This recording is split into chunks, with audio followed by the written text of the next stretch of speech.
Alam mo, dito sa larangan ng social media, sabi nila, love your haters, love your bashers. Pero ako guys, pag once na masyadong papansin, and then kung ano mga pinagsasabi, talagang automatic na binablock ko na lang.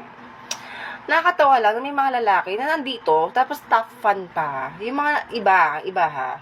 Yung iba galit na galit, ngal-ngal lang, ngal-ngal. Pero, alam mo karamihan, pag once na may mga kumakalat na mga scandal, mga kung sino-sino, sila pa yung nangunguna na pa-send, di ba? Tapos sila pa yung mga nangunguna sa mga artista ng mga Viva Max, di ba? Alam, isang hipokritohan. Kaya alam nyo ba, pag once na ganyan, ino-autoblock ko na lang talaga. Para wala nang problema, 'di ba? Ayoko makipagdiskusyon kasi.